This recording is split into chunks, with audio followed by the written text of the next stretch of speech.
everyone, it's Natasha, and today I've got 4 quick cards to share using the same color palette, a cover die, and some stamps. The colors I'm using today are Scattered Straw, Wild Honey, Fired Brick, Dusty Concord, and Chipped Sapphire. The other day I saw Mindy Egan share a beautiful card using these colors, and I was inspired to make my own background. For this first card, I'm going to use these colors and blend them from bottom to top. When ink blending, be sure to start with one color, move on to the next color, and then move back to the starting color over the transition point to really get a good blend. I'm using the ink blending sponges here. I prefer these when using my Distress Oxides because I tend to apply a lot of ink to the cardstock. As you may have noticed, my ink blending sponges are well used. The more saturated and used they get, the better they work. The sponge itself is softer and already has a good amount of ink stored inside. I dedicate a sponge to each Distress Oxide color.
Once the blending is complete, I spritzed a bit of water onto the cardstock. Not too much though, since this is just 80-pound cardstock, so it cannot handle a lot of moisture.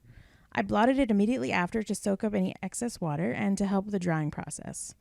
To add some more texture, I've also used a small amount of white acrylic paint and thinned it out with some water. I use a fine paintbrush and tap it to apply little splatters of paint.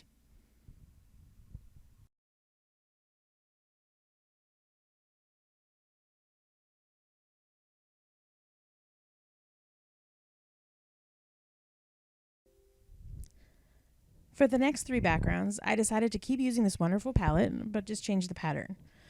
So I did a diagonal type pattern, as you'll see here, and then I've got a circular type pattern, and then as well a left to right type pattern.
Now onto the cards. I'm using the Butterfly Hope cover plate die by Paper Tray Ink. I love this one because it makes a stunning card so quickly. However, I wanted to show you how you can stretch this type of die, so I'm using it 4 different ways. Off camera, I already cut one panel to leave as designed. I cut another 2 panels so I could remove each butterfly. So I'm marking these with pencil lines so I can use it as a guide when I'm cutting it out.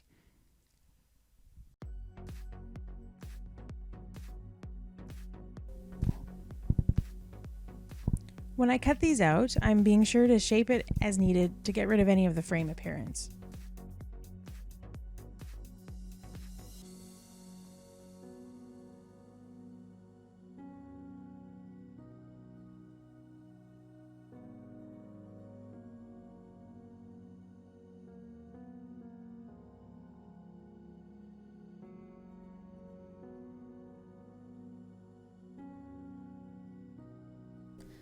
Once I was finished cutting those out, I used my Couture Creations eraser to erase any pencil lines from the butterflies.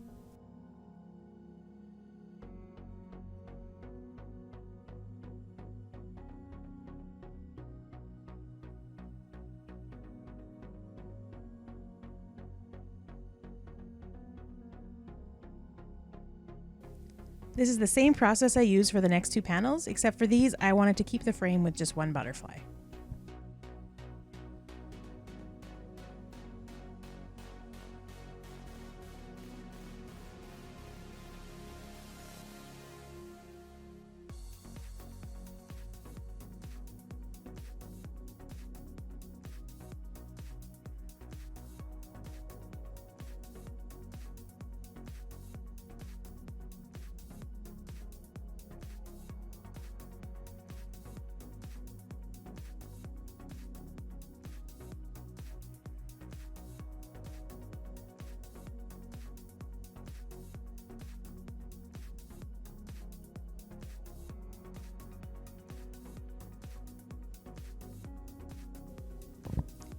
Once I've decided which die cuts will go on which card, I stamp my greeting.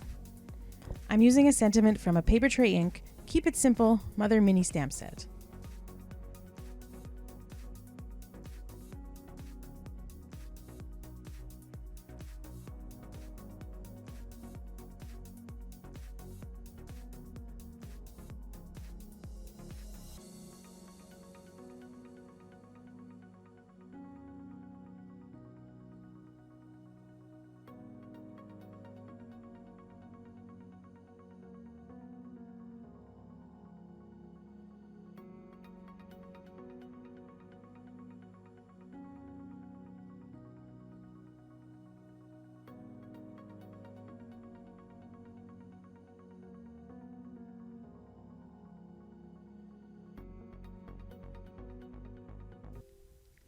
When stamping on distress oxide backgrounds, I like to use Versafine black Onyx ink because it's a fast-drying pigment ink that can really pop against the more opaque style ink of the Oxides.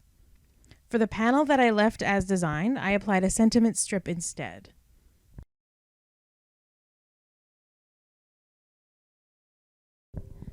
To apply the butterfly panels, I'm using some Tombow Mono Aqua liquid glue.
For the 2 cutout butterflies, I popped one up with some thin foam tape.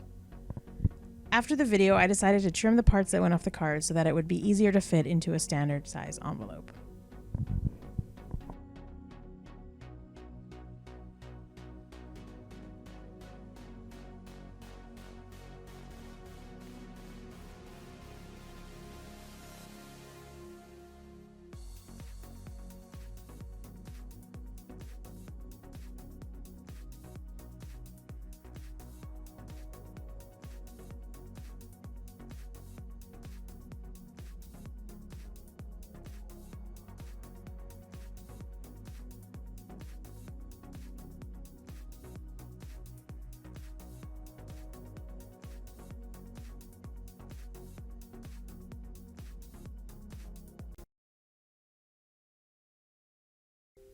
And that's it.